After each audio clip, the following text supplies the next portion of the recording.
Friends, இந்த வீடியோவில் LPG gas cylinder மற்றும் பெட்ரோல் சம்மந்தமாக ஒரு சில அறிவிப்பு வந்திருக்கு. அதை பற்றின தகவல் தான் இந்த வீடியோவில் பார்க்க போகிறோம். இந்த தகவல் எல்லோரும் தெரிஞ்சுக்கிட்டு முடிஞ்சவங்க நிறைய பேருக்கு வந்து ஷேர் பண்ணி விடுங்க. ஸோ ஃபஸ்ட்டு தகவல் என்ன அப்படின்னு கேட்டிங்கன்னா, எல்பிஜி ஏடிஎம் சேவை வந்து துவங்கி வச்சுருக்கிறாங்க. இந்தியாவில் எல்பிஜி தட்டுப்பாட்டை சமாளிக்க பாரத் கேஸ் கார்ப்பரேஷன் லிமிடெட் முதல் எல்பிஜி ஏடிஎம் சேவையை அறிமுகப்படுத்தியுள்ளது. யார்?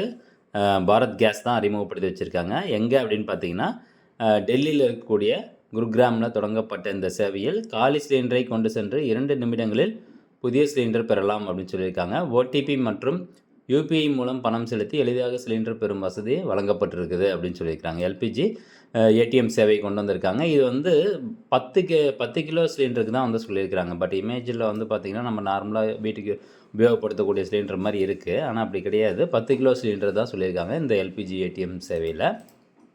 அடுத்ததாக இந்த நயாரா பெட்ரோல் பங்க்கில் வந்து பார்த்திங்கன்னா, இந்த நயாரா அப்படிங்கிறது ப்ரைவேட் பெட்ரோல் பங்க்கு. இந்த ப்ரைவேட் பெட்ரோல் பங்க்கில் நயாரா பெட்ரோல் பங்க்கில் 1 லிட்டர் பெட்ரோல் ₹5.30 வந்து ஏறி இருக்குது. அதே டீசல் பார்த்திங்கன்னா 1 லிட்டருக்கு ₹3 விலை உயர்வாயிருக்குது. மத்திய கிழக்கு போரால் கச்சா எண்ணெய் விலை உயர்ந்ததன் எதிரொலியாக தான் இந்த விலை அதிகரிக்கிறதா சொல்லியிருக்கிறாங்க. 1 லிட்டர் பெட்ரோல் ₹107.93 விற்பனை ஆகுது. அதே மாதிரி டீசல் பார்த்திங்கன்னா ₹97.22 விற்பனை ஆகிட்டுருக்குது இப்போது.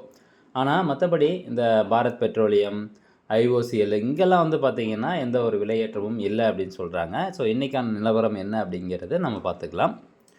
அடுத்ததாக இப்போது பிஎன்ஜிக்கு மறுத்தால் எல்பிஜி நிறுத்தம் செய்யப்படும் அப்படிங்கிற ஒரு அப்டேட் வந்திருக்குது. அதாவது குழாய் வழி இயற்கை எரிவாயு இணைப்புக்கு மாற மறுத்தால் சமையல் எரிவாயு விநியோகம் நிறுத்தப்படும். எரிவாயு வசதி உள்ள இடங்களில் அதனை கட்டாயம் பயன்படுத்த வேண்டும். ஒரே எரிபொருளை சார்ந்திருப்பதை குறைக்கும் வகையில் நடவடிக்கை எடுக்கப்படும் என மத்திய அரசு இந்த அறிவிப்பு வந்து வெளியிட்டிருக்கிறாங்க. இப்போது உங்கள் ஏரியாவில் வந்து பிஎன்ஜி அவைலபிளாக இருந்தும் நீங்கள் வந்து எல்பிஜி சிலிண்டர் வாங்கிட்டு இருக்கீங்க அப்படின்னா அப்படி வாங்கக்கூடாது அப்படிங்கிறது இப்போ மத்திய அரசு கொண்டு வர போகிறதா சொல்லியிருக்கிறாங்க. ஸோ எல்பிஜி சிலிண்டர் தட்டுப்பாட்டை குறைக்கிறதற்காகவும் அதே மாதிரி மாற்று எரிசக்தியை ஊக்குவிப்பதற்காகவும் இந்த மாதிரியான ஒரு நடவடிக்கை எடுக்க போகிறதா சொல்கிறாங்க. ஸோ உங்களுடைய பகுதிகளில் பிஎன்ஜி அவைலபிளாக இருந்துச்சுன்னா இப்போவே வந்து அப்ளை பண்ணி வாங்கிக்கோங்க. திடீர்னு எப்போ வேணாலும் வந்து இந்த எல்பிஜி சிலிண்டர் கொடுக்கறத அவங்க நிறுத்தலாம். அதே மாதிரி இப்போது சமையல் எரிவாயு சிலிண்டர் முன்பதிவுக்கு புதிய காலக்கெடு எதுவுமே நிர்ணயிக்கலை அப்படின்னு சொல்லியிருக்கிறாங்க. நிறைய இடங்கள் என்ன சொல்லியிருந்தாங்கன்னா, இந்த மாதிரி வந்து நாங்கள் சிலிண்டரை புக் பண்ண போனால் 35 நாள் ஆகுது, 50 நாள் ஆகுது அப்படிங்கிற மாதிரியான ஒரு கம்ப்ளைண்ட் வந்து இருந்துச்சு. அதே மாதிரி இப்போ சோசியல் மீடியாக்கள்லேயும் வந்து டேஸ் இன்க்ரீஸ் பண்ணியிருக்காங்க, 35 நாள் ஆக்கிட்டாங்க அப்படிங்கிற மாதிரி சொல்லியிருந்தாங்க. பட் அதுக்கு ministry of petroleum and natural gas தரப்புலேருந்து ஒரு அதிகாரப்பூர்வ ப்ரெஸ் ரிலீஸ் வந்து வெளியிட்டிருக்கிறாங்க. அர்பன் ஏரியாஸ்க்கு வந்து 25 நாள், அதாவது நகர்ப்புற பகுதிகளில் இப்போது இன்றைக்கி நீங்கள் ஒரு சிலிண்டர் புக் பண்ணிட்டீங்க அப்படின்னா அடுத்து 25 நாள் கழித்து தான் இன்னொரு சிலிண்டர் வந்து புக் பண்ண முடியும். அதுவே ரூரல் ஏரியாஸ் கிராமப்புறங்களில் இன்றைக்கி ஒரு சிலிண்டர் புக் பண்ணிங்கன்னா அடுத்து 45 நாள் கழித்து தான் இன்னொரு சிலிண்டர் வந்து புக் பண்ண முடியும் அப்படிங்கிறது தான் இப்போ இருக்கக்கூடிய நடைமுறை அப்படின்னு ஒரு கிளாரிஃபிகேஷன் வந்து கொடுத்துருக்காங்க. ஆனால் உண்மையாக நடக்கிறது என்ன அப்படின்னு கேட்டிங்கன்னா, என்னுடைய பர்சனல் எக்ஸ்பீரியன்ஸு, நான் வந்து சிலிண்டரை புக் பண்ணி ஒரு வாரம் ஆச்சு. ஒரு வாரத்துக்கு மேலே நான் போயிட்டு ஐஓசிஎல்ல வந்து கேட்குறேன். அவங்க என்ன சொல்கிறாங்க அப்படின்னு பார்த்தீங்கன்னா, நீங்கள் லாஸ்ட்டாக எப்போ சிலிண்டர் வாங்கினீங்க அப்படின்னு கேட்குறாங்க.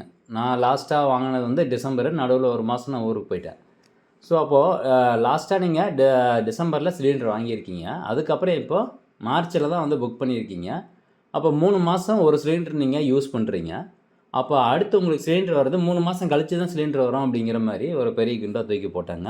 இன்னும் எப்படி சொல்கிறீங்க அப்படின்னு கேட்டால், நீங்கள் எங்கே வேணால் போய் கேட்டுக்கோங்க, ஐஓசிஎல்ல இப்போ இந்த மாதிரி வந்து கொண்டு வந்திருக்காங்க, அவங்களுடைய வெப்சைட்லேயும் கொண்டு வந்திருக்காங்க அப்படிங்கிற மாதிரி சொன்னாங்க. பட் நான் வெப்சைட்டில் போய் தேடி பார்த்தா அந்த மாதிரி எதுவும் இல்லை, இந்தியனில்.